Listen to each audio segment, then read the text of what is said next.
pour l'accueil. Voilà, j'allais vous présenter un projet qui vient de se terminer ici au mois d'août. J'étais le responsable de ce projet, qui était un projet UIA, qui a un financement de développement des villes de l'Union européenne.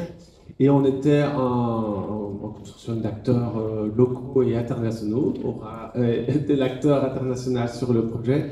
Mais voilà, c'est ici une partie du projet qui est plus en lien avec la thématique. Mais on a travaillé avec l'Université de Liège, la ville de Serein et Natagora, qui est une structure qui prône la biodiversité dans les villes et les campagnes. Donc voilà, c'est un acteur majeur en Belgique. Alors, je vais essayer de vous recontextualiser un peu où est Serein et comment c'est. Donc avant de commencer, cette ville, elle est voisine de la ville où j'habite. J'habite à Liège, en Belgique. Cette ville, elle a un passé sidérurgique important. Tout s'est construit autour des hauts fourneaux.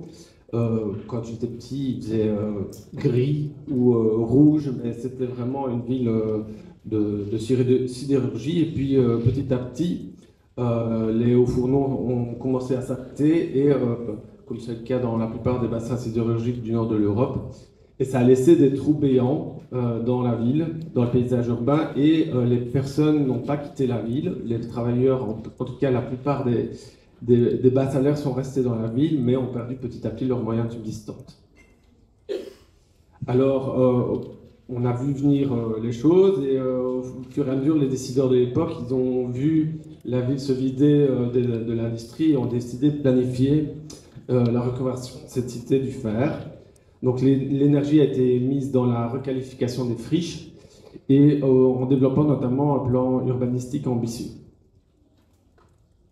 Alors j'ai une petite présentation, elle est en anglais parce que c'est un projet européen, ils aiment bien l'anglais, donc je n'ai pas su traduire les dessins, mais voilà, c'est assez simple.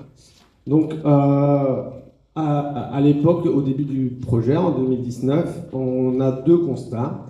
C'est la précarité et l'exclusion dans les quartiers du centre-ville, avec une nécessité de travailler sur l'accès au marché de l'emploi. Et la deuxième chose, c'est que les parcs publics étaient négligés, mal perçus et sujets à une nombreuse dégradation. Donc on s'est concentré sur un quartier, qui est le quartier autour d'une nouvelle gare qui a été construite à Serein, et qui a tous les indicateurs les pires de Belgique, donc en termes de précarité et d'accès à l'emploi. Alors on a travaillé avec cette équipe pluridisciplinaire sur certains besoins prioritaires. On a travaillé de manière transversale, où on va dire que des acteurs autant urbanistiques que psychologie sociale, que des acteurs de l'insertion, de l'accès à l'aide sociale. Toutes ces personnes étaient mises autour de la table pour essayer d'agir de manière coordonnée. Et on a agi aussi pour que les éléments soient visibles, pour qu'il y ait une réelle réappropriation par autant les acteurs locaux que par les habitants. Et donc on s'est concentré autour de ces 800 mètres autour de la gare, puisque c'était un projet pilote, dans le but de répliquer certaines pratiques, et certaines bonnes pratiques dans d'autres quartiers. Alors, pour faire ça, on est parti d'une hypothèse, en se disant on va impliquer ces différents acteurs, mais on va aussi impliquer les habitants qui habitent autour de ces parcs. Et on s'est dit, voilà, on va les former à la gestion différenciée, donc utiliser des techniques où on utilise moins les produits phyto, mais aussi peut-être au niveau santé, on utilise moins de produits qui font du bruit, des outils qui font du bruit. Ça a un impact aussi sur le fait de ne pas déranger les personnes qui habitent autour de ce parc. Et on devait constituer une équipe de 10 personnes en se disant, on va les former, ils vont acquérir un certain nombre de compétences, et on en avait 80 à la porte qui étaient intéressés par la démarche, en sachant qu'on commençait l'hiver, donc c'était un peu chaud, mais l'enthousiasme était là. Ces personnes ont été formées. On a aussi formé les agents municipaux à ces nouvelles pratiques, pour leur montrer qu'il y avait moyen de faire les choses différemment. Et on a aussi travaillé avec les citoyens des alentours, avec les structures associatives, pour non seulement expliquer ce qu'on était en train de faire dans les parcs, parce qu'il y a des éléments qui peuvent être on va dire, différencier de ce qu'il y a habituellement, du style des aires qui sont plus hautes, en croyant que c'est mal géré, mais en fait, en expliquant les choses, on avait beaucoup d'adhésion dans ces nouvelles pratiques. On a dû aussi trouver le juste milieu pour que ça soit accepté par les habitants, mais voilà, au fur et à mesure, les personnes étaient de plus en plus convaincues de la manière de faire les choses. On a formé donc au final 14 personnes, notamment un de la première vague des personnes formées est devenu l'instructeur des autres. Ils ont acquis un certain nombre de connaissances et de compétences, en tout cas dans le type de plante à utiliser, la manière dont elles poussent, dont elles grandissent, mais ils sont surtout devenus des ambassadeurs de la démarche auprès de leur famille, de leurs amis qui habitent le quartier, mais aussi ils ont un rôle important en termes de sécurité dans les parcs. Le simple fait d'expliquer ce qu'ils font, bah, c'est une personne ressource dans le parc qu'on peut interpeller pour bien d'autres choses. On sait que les parcs sont des espaces de détente et de bien-être, et donc en embellissant ces parcs, les personnes se sont réappropriées les parcs, que ce soit les travailleurs, mais même les utilisateurs. Et on a aussi, et Aura vous en parlera, on a aussi travaillé sur la communication en les invitant à revenir dans les parcs. Alors, je vous ai dit que les interventions devaient être visibles. Il faut de temps en temps un peu de patience, c'est la nature, ça prend du temps. Le fait de semer, le fait que les plantes poussent et que la partie visible apparaisse seulement en quelques mois, mais c'est aussi la métaphore de cette transition dans les quartiers, de ce changement positif qui peut améliorer les lieux de vie. Pardon, j'ai dans ma licence.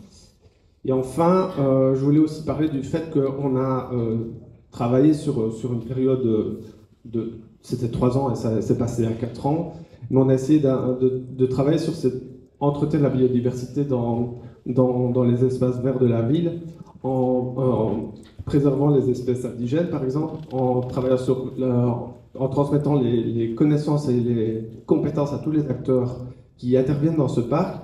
Mais ça va autant dans le cahier des charges des maîtres d'œuvre pour notamment choisir les essences adéquates pour éviter que non seulement on mette des plantes invasives, mais aussi de réfléchir sur le fait que certaines plantes vont demander un entretien plus régulier dans le futur, de mettre les choses en œuvre dans ce sens-là, d'avoir formé aussi le service d'entretien et les utilisateurs à cette démarche. Alors, le projet a eu un certain nombre de résultats. Les résultats sont toujours là. Je pense que ça fait partie des belles réussites de ce projet. Les acteurs ont même reçu une certification de leur apprentissage qui est valorisable sur le marché du travail. Ils ont acquis une expérience et une des personnes a même été engagée au sein du service travaux de la ville. Alors, ce qu'on voit en termes d'impact, c'est que la perception de ces parcs a changé. Il y a un attachement psychologique qui a augmenté. On voit aussi qu'il y a moins de déchets en dehors des poubelles, du fait des aménagements, mais aussi de la conscientisation à mieux utiliser ces outils. La fréquentation a augmenté. Le sentiment de sécurité a augmenté aussi pour la plupart des utilisateurs du parc. Et enfin, on a ramené la biodiversité dans les parcs et on a réduit la charge de travail des jardiniers en travaillant avec la nature comme un allié. Et donc là, un peu le résultat de ce projet multiple qu'on va tenter de dupliquer maintenant à l'heure actuelle sur différents autres parcs de Serein. Et voilà, à un moment comme aujourd'hui pour vous en faire part. Alors, si vous voulez, bon, j'ai été assez rapide sur l'explication de ce projet, mais il y a un tas de diagnostics, de recherches, même une thèse qui a été faite sur le projet. Donc, si vous voulez aller voir, je n'ai pas fait un bon QR code, mais l'adresse est assez facile. A Place to Become, Serein, et vous tomberez dessus. Je passe la parole à ma collègue Aura.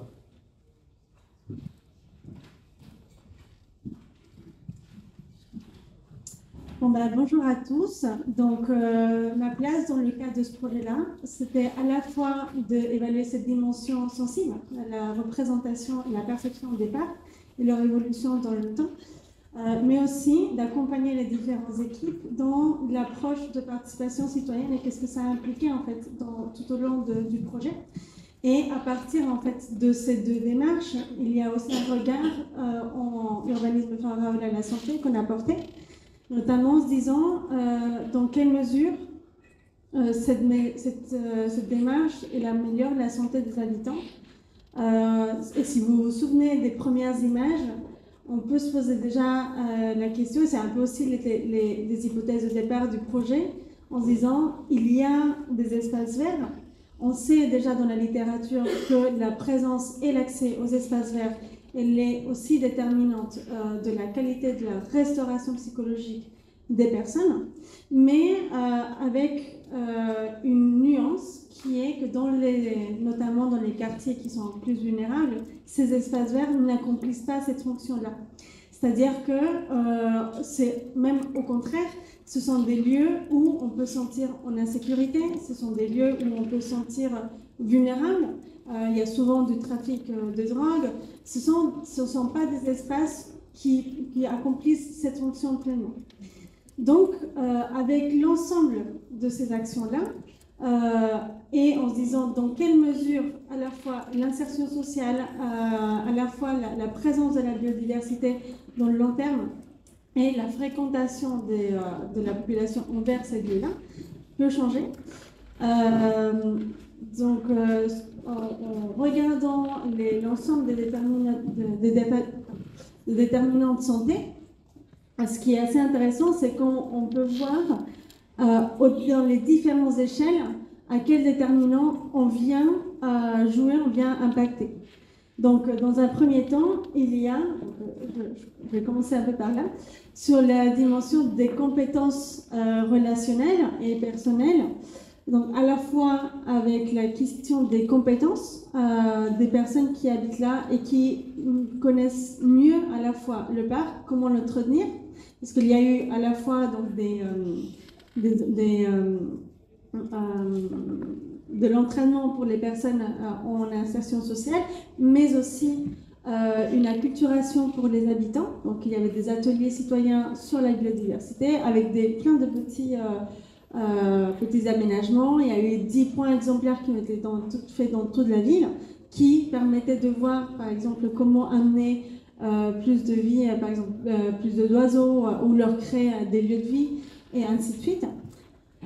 Et donc, ça permet à la fois aux personnes de mieux concrètement voir quelle est la place de la biodiversité dans leur lieu de vie, mais également développer les compétences pour l'entretenir et de mieux la préserver. Donc, on parle un peu en termes de comportements pro-environnementaux. Ensuite, on va à l'échelle des milieux de vie, c'est-à-dire que les espaces verts, qui sont quand même un lieu central pour la restauration psychologique,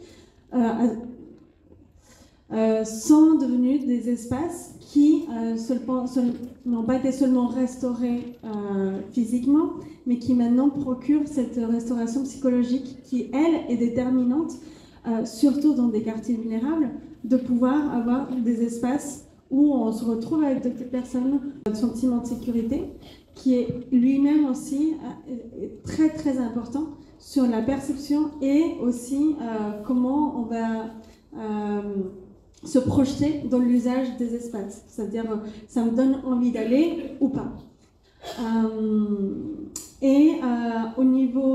Au troisième niveau, qui est celle des systèmes, le fait d'avoir de changements visibles dans des courts termes, c'est extrêmement important, puisque ça permet de dire qu'en fait, institutionnellement, on est là, qui est un peu le message qui était un peu à l'inverse, de voir un peu ce sentiment d'abandon, avec comme un peu le projet précédent, qui lui-même, c'est aussi déterminant, puisque ça contribue à se dire on est vraiment pris en compte.